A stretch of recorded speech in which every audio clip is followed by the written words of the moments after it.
Hi, this is Sean. Welcome back to the channel. Today I'm making a video about the pre-sentence report or your pre-sentence investigation, your PSR, your PSI. It's right on the screen here. The pre-sentence investigation report. And it's all those things. If you could please subscribe to the channel, hit the notification, hit the bell, all notifications whenever I do a new video.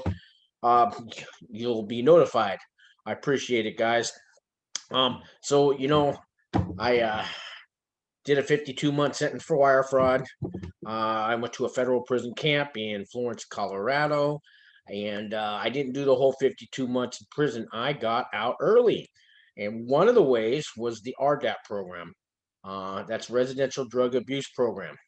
It gives you a year off your sentence, up to a year off your sentence. As long as you've got 37 months or more, you get a year off, and you get to go to a halfway house 6 months early. So that's a year and a half out of prison early. Plus, I had 8 months good time. So out of the 52-month sentence, I did 27 months in the camp. So pretty much cut my sentence in half. And I'm going to show you how to get into RDAP today. There's guys out there that'll charge $10,000 for this information I'm going to show you, and it's all free. I have links now on my description. I have links for all kinds of stuff, but I just added 2 links for these pre-sentence investigation reports for your PSR. What the pages I'm going to show you. I'm going to mainly go over the drug abuse and alcohol section because that's how you get into RDAP, but there's some other sections I want to show you. So let me explain what a PSR is. You'll hear it called a PSI, and you'll hear it called a PSR. It's a pre-sentence invest. You see it on the screen. I don't need to keep saying it. So this is pre-sentence means before you get sentenced. So if you've already been indicted, or you've been raided, or the cops came to your house and they say don't leave town, and because you might get indicted and you're worried about going to prison. Once you take a plea deal, if you plead guilty and you take a deal, you got to fill out one of these pre-sentence reports. If you take it all the way to trial and you lose the trial, they're going to do one of these reports on you before you get sentenced. Because however you come to your guilty clause, if you take it all the way to trial and you win, I gotta laugh because I got news for you. Very few people win. Feds have like a 96.8% conviction rate. And if you win, you've pissed them off. Guess what? They're coming at you with more charges. They're coming at you every year with a case until they get you, and they will get you. Okay, so don't think you might have won the battle. You're not going to win the war against the feds, guys. You're not going to win the war. The best you can hope for is probation, and they're not doing a lot of that. Not doing a lot of that. I make these videos though for the nonviolent kind of criminal that's usually facing time in a prison camp or a low minimum facility. If you're a bank robber that killed somebody and a murderer, and and you live that thug gang life and you're out there shooting people, busting caps and all that, I'm sorry, my channel's just probably not for you guys. This is for the other kind of criminals. Your average people that get caught doing all kinds of stuff. Drug dealing's a big part of a nonviolent crime. At my camp, there was at least half the people were drug dealers. Um, Little guys, big guys, in between, mules taking stuff across state lines. There's people in there who used to mail meth from San Francisco to Nebraska because they couldn't get it. I mean, everything from the manufacturing of it to just anything having to do a lot of marijuana charges because there's, I don't know, 28 states it's legally medical. There's maybe 12 states where it's legal socially, but the other half of the country, man, they're still getting busted, man. And there's guys doing time in there. And then we got all your white collar crimes. Me, I did wire fraud. So all these things qualify you for a camp or a low. I just did a video. I'm going to give you the link on that, on what to say when you go before the judge. There's a whole narrative that, there's your chance to talk to the judge before he sentences you. but also he's going to look at this report that we're going to go over. This is like your life history. So once you take the deal, like, so I took my deal for 52 months. My lawyer calls me up and he says, meet me down at the federal building. We're going to meet with a special probation officer and you're going to go over your PSI or your PSR. And he gave me these forms that I'm going to show you here. These are sample forms I got off the internet. I got links for them. And there's a special part if you want to get the drug program, the Rdap. Now, if you've never had a problem with alcohol and you've never had a problem with any kind of drugs, you don't qualify. Don't try to lie. Don't try to cheat the system. They already got you for whatever crime you did. So don't lie. Save that bed for somebody else. Having said that, I'm going to show you these secrets that these prison consultants will charge you 10 grand or 20 grand for. So this particular one is 25 pages long. These are the instructions, and then I'm going to show you the form itself. So on this one, I want to go to, I'm going to take you guys right there. Is it page? Let me see here. Page 9, 25, 13. I know it's page 13. I know this is what you want to see here, guys. Substance abuse. So this is the part. I'm going to show you the form. These are the instructions. And then I got another page. I'm going to show you the form. This little section here. This is very important, okay? This is your substance abuse. This is the part of your PSI that's going to get you into Rdap. In this section, the probation officer indicates if the defendant presently abuses alcohol or uses controlled substances, and if treatment is currently required.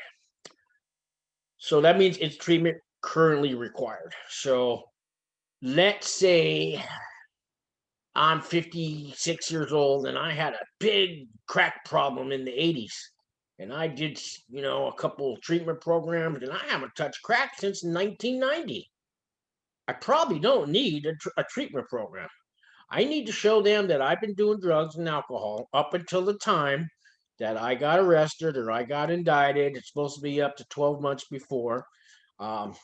Let's say you've never done drugs or alcohol in your life.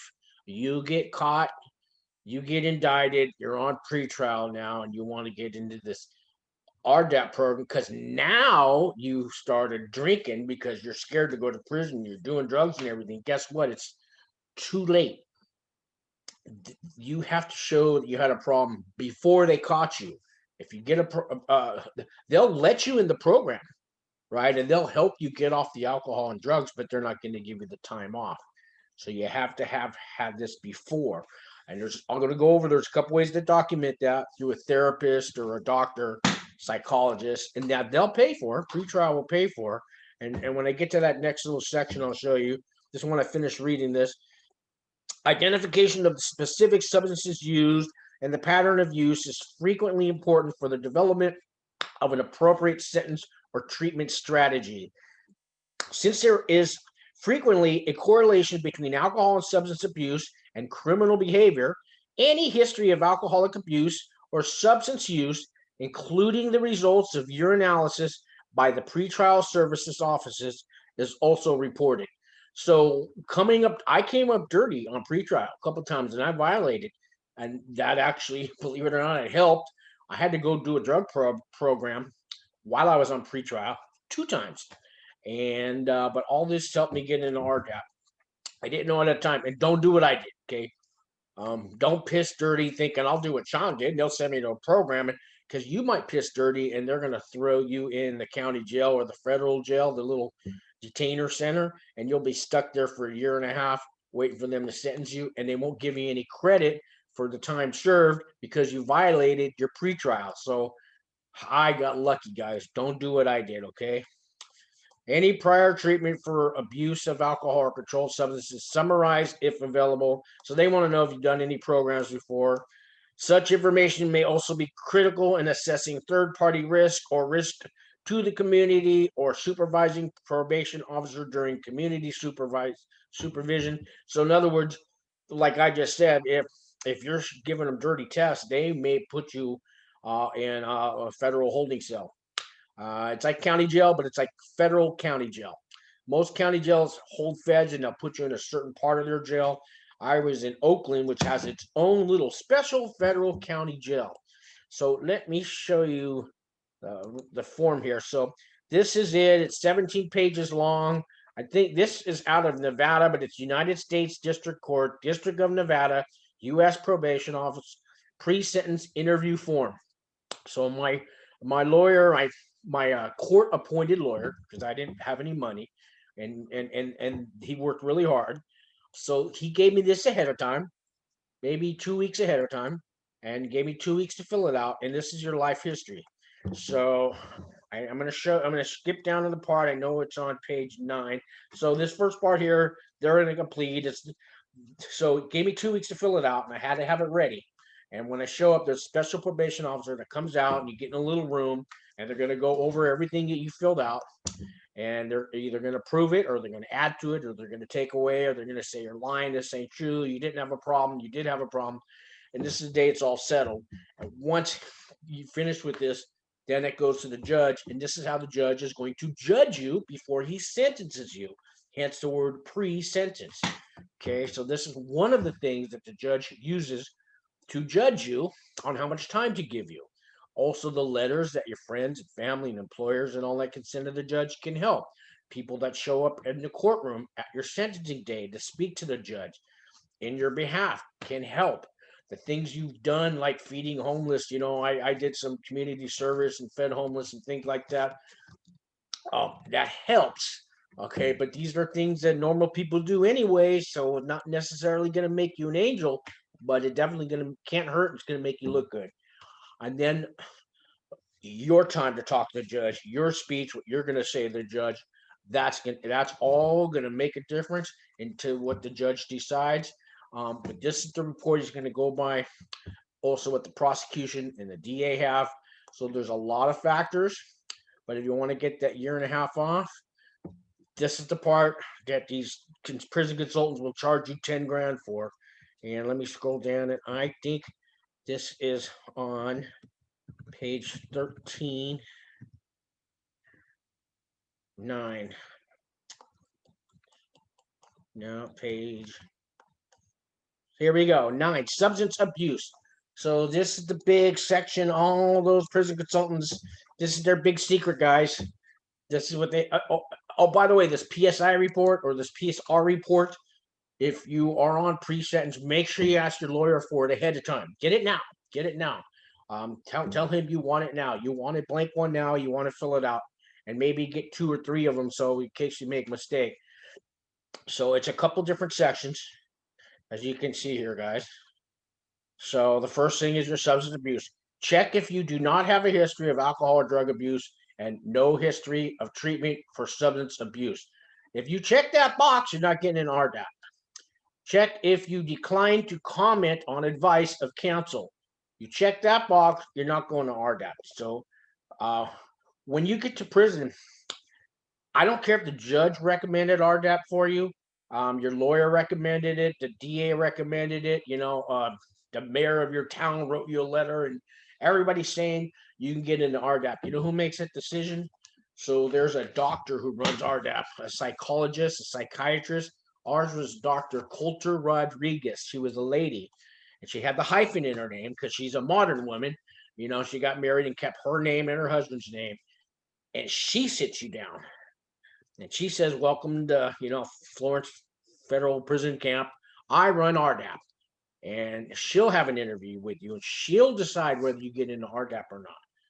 And she'll tell you, I don't care what the judge says. I'm going by your PSR or your PSI, and I'm going by what other paperwork I have to go with it.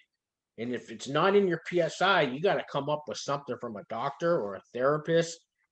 You got to have some kind of documentation if it's not on this paper right here to prove to this person who runs Rdap that you deserve the program, you need the help, and to qualify for the time off.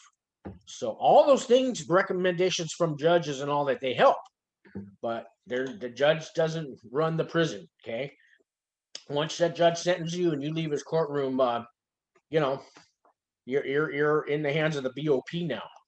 Okay, your Bureau of Prisons owns you now. Okay, that's the Department of Justice with the judge and all that.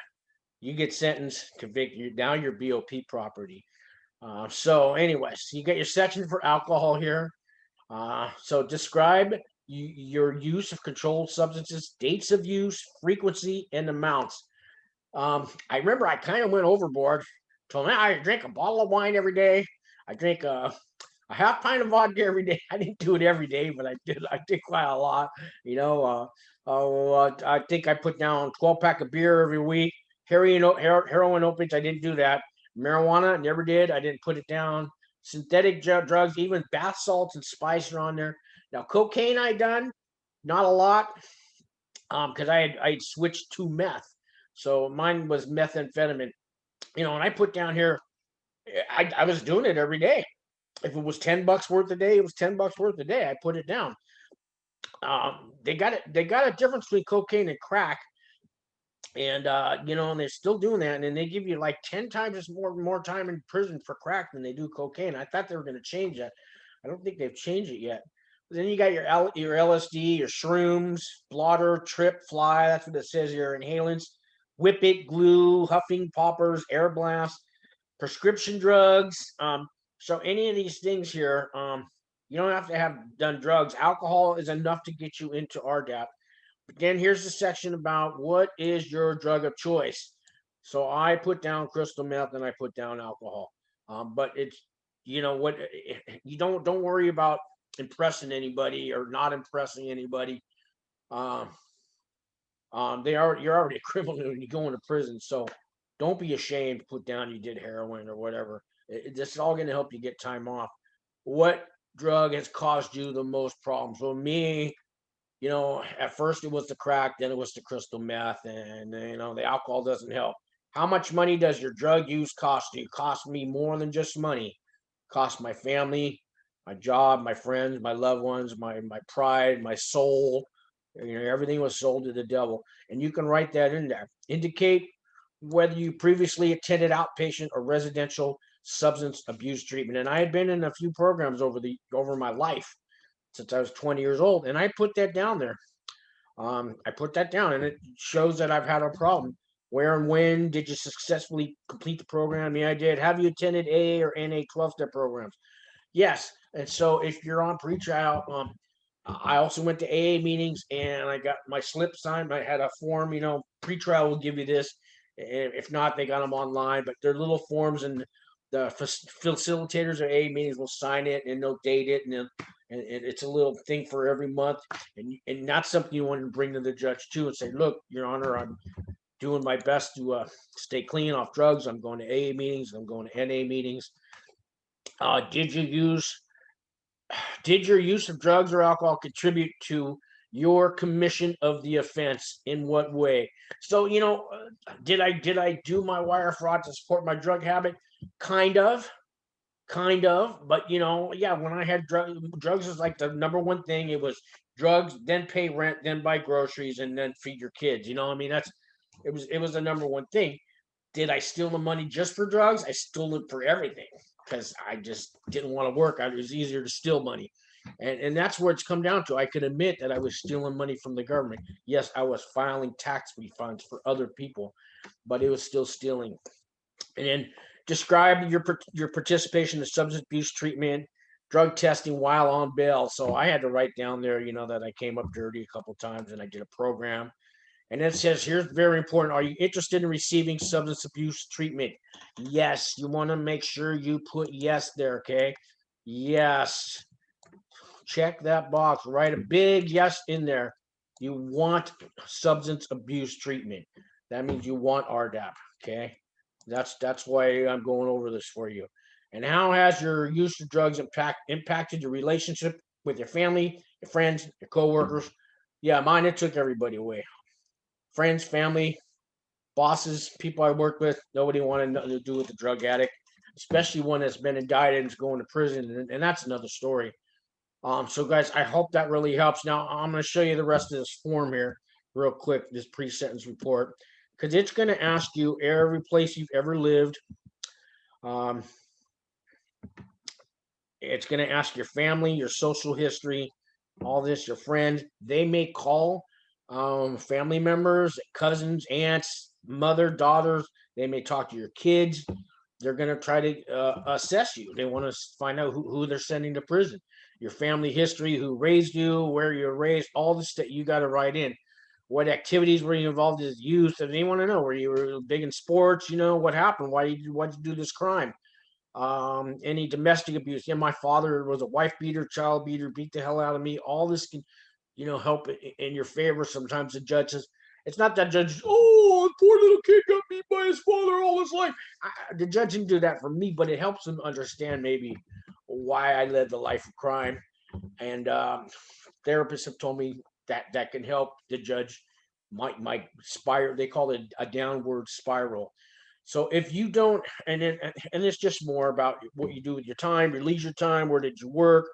Indicate your family members, your marital status, your current relations. Are you taking care of your sick grandma who's 80 years old? And if they send you to prison, she's going to die because there's nobody to care for her. There's a spot in there to fill all this out. Your children, okay, all your life story. Your physical health is going to be next. What medications you're on. Are you on diabetes? Don't send me because the COVID. I got right now. You got the coronavirus, and that's all in there. Then your mental and your emotional health. Be careful there. Don't write anything down about suicide. They will lock you up and put you away, and you may never get out. Okay, I'm just saying. I wanted to commit suicide.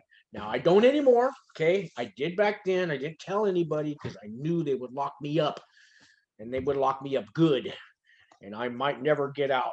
The horror stories I've heard. So you can't tell anybody about your suicide. I'm sorry. Don't tell your therapist because they will report that and they will come and get you. And you will stay locked up in solitary or the shoe until they sentence you. And then they're not going to send you to a very pleasant place and you won't get to go to a camp. So you got to just find somebody maybe you can talk to. But that's something that they will take you away. And I know it's hard being on pretrial. A lot of people think about running and they think about suicide. You can't let the feds know you're thinking about that. Okay. Um, there's other ways. You just can't tell. You can't tell. You can't tell. Let the feds know. Okay, they will take you away forever. Not forever, but it's going to seem like forever. And then they want to know about your gambling problems. Any kind of counseling you're going to now, treatment. So when I was on pretrial, they paid for a therapist. I had to go once a week, and I think most people on pretrial do because they know we're going through it, and you might be thinking about suicide and things like that. This is where you can, if you don't have any documentation. I see. I had charges for drugs before for little quarter grams, the half grams of cocaine. I got caught here and there driving back from crack ghetto, coming back with my little $20 rock of cocaine. Woo! Pulled me over, white guy in a black neighborhood. They don't like that. And I go to jail. And so I had it on my file that I had a drug problem. But if you don't have any proof, your therapist can write a letter to the judge, attach it to your pre-sentence report. And this is something that these consultants will charge you. They'll hook you up with a therapist to do the same thing. But you get a licensed therapist, you tell them your history of your alcohol problem or your drug problem. And as long as it's documented and dated when and where and how much you used, that can go on your pre-sentence report and that can get you into Rdap. So some of these prison consultants will tell you, even if you put in your PSR, well, then we'll hook you up with a therapist and you could tell that therapist your drug problem and then we'll attach it to your PSR. And you know what, by then it's 50-50 chance whether you can get in. Doing it their way. Just be honest. Make sure that you fill this form out. But look, my number and information's on there. You guys can call me. I don't do this for money. I do this because I've been there and I understand and I'm trying to pay it forward. So my email, my number is on there. Call me and we could talk. I don't want you to have to go and spend $10,000 on somebody. So anyways, it's going to ask you more about your education, where you work, military service, things like that. Oh, employment, every job you've ever had, So it's a lot of pages. And then there's a part here about the acceptance of responsibility. Some of you guys wonder what that means. So when it comes to your points that they're going to set, your sentencing guideline points, you can get 3 points taken off if you take an acceptance of responsibility. Basically, what it is, uh, uh, you're going to accept responsibility for committing the offense. And the impact that your behavior had on others, what influenced you to commit this offense, and what is your plan to make restitution. So basically, you're telling on yourself. You're saying, look, I'm going to take a plea deal. I'm going to plead guilty. I won't take this to court. I won't cost the taxpayers any more money. I won't cost the court system any more money to take it to trial and hire a jury and get a jury and all that stuff. I'll plead guilty and I'll save you the time and the trouble, and they'll take 3 points off your sentencing. And that's kind of what it is. It's not necessarily telling on somebody, it's telling on yourself. Now, there are deals that they make where they want you to tell on somebody else. That's a whole other story. Okay, the acceptance of responsibility, it's something you definitely want to consider. If they're going to get you anyways, you're going to get guilty anyways. You might as well take 3 points off. And yes, I did it, guys. I'm guilty. So I think I'm going to stop there. I hope that helps. Again, check all on my description, all the links. There's how to send money to an inmate, how to write a letter to an inmate, how to get in Rdap, character letter references, what to say to the judge, all kinds of free stuff. Hit subscribe, hit the like button, and I'll see you on the next video. Thanks a lot, guys.